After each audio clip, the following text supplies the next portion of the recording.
नमस्कार, मी रागिनी चेडे.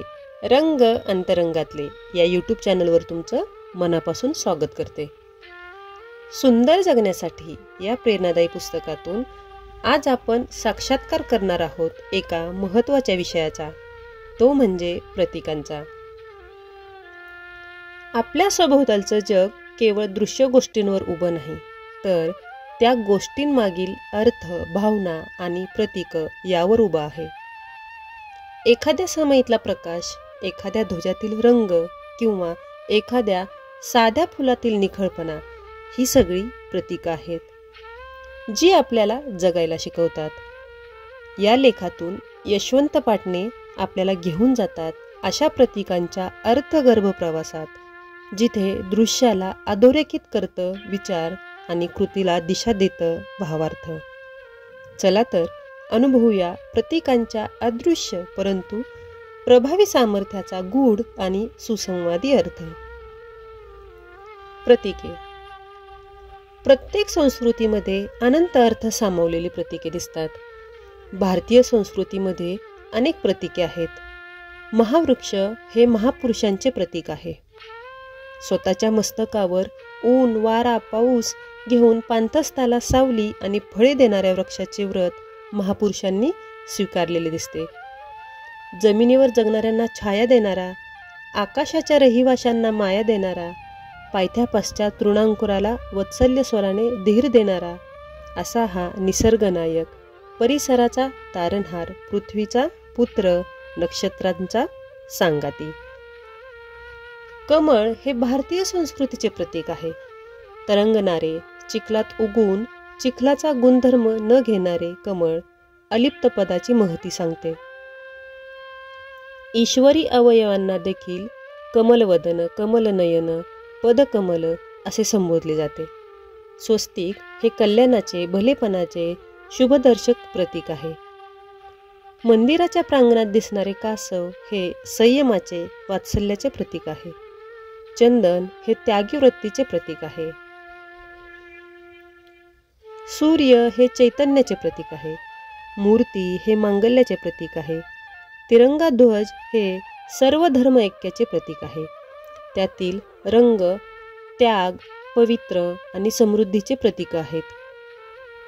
मनुष्य देहाला मातीच्या पात्राची उपमा देतात. मातीचे पात्र नाशवंत, तसा देहही. प्रतीकातून व्यक्त होणारे अर्थ हे आंतरिक विचारच स्पष्ट करतात. एखादी व्यक्ती धातूच्या, दगडाच्या मूर्तीकडे देव पाहते. ती व्यक्ती देवाला नमस्कार करीत असताना त्या व्यक्तीच्या अंतःकरणात पारमार्थिक भाव असतो. पाषाणातून आकाराला आलेल्या मंगल रूपाकडे पाहून त्या व्यक्तीच्या चित्तवृत्ती प्रफुल्लित होत असतात.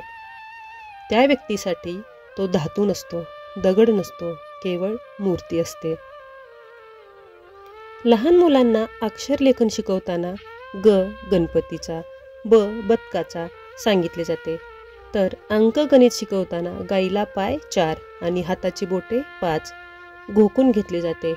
यातले गणपती, बदक, गाईचे पाय, हाताची बोटे ही मूर्त रूपे आहेत. मुले मोठी झाल्यानंतर त्यांना गणपतीशिवाय ग आणि गाईच्या पायांशिवाय 4 समजतात.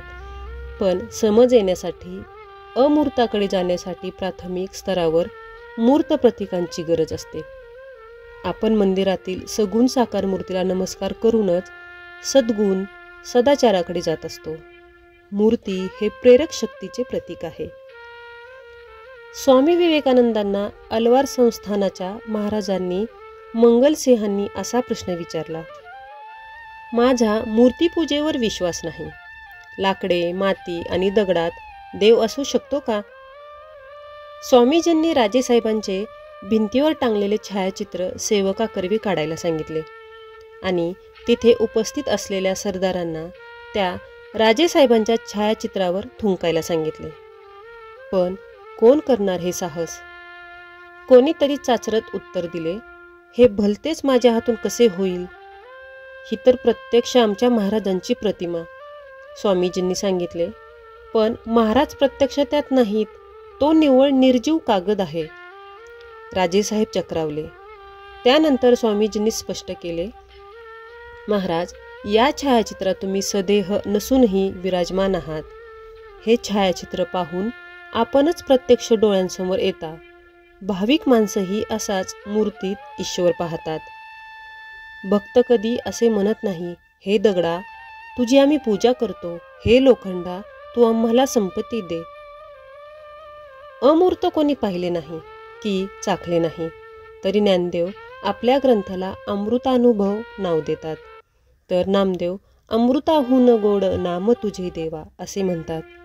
अमृत म्हणजे चिरंतन अमृताच्या ठायी असा चिरंतन माधुर्याचा भाव अंतर्भूत असतो.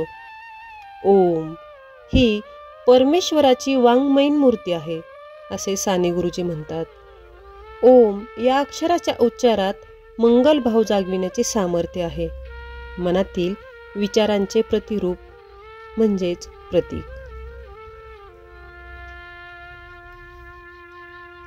लेख जरी संपला असेल तरी त्यातून उमटलेली अर्थाची शिडी अजूनही आपल्याला आत कुठेतरी हलवून ठेवते.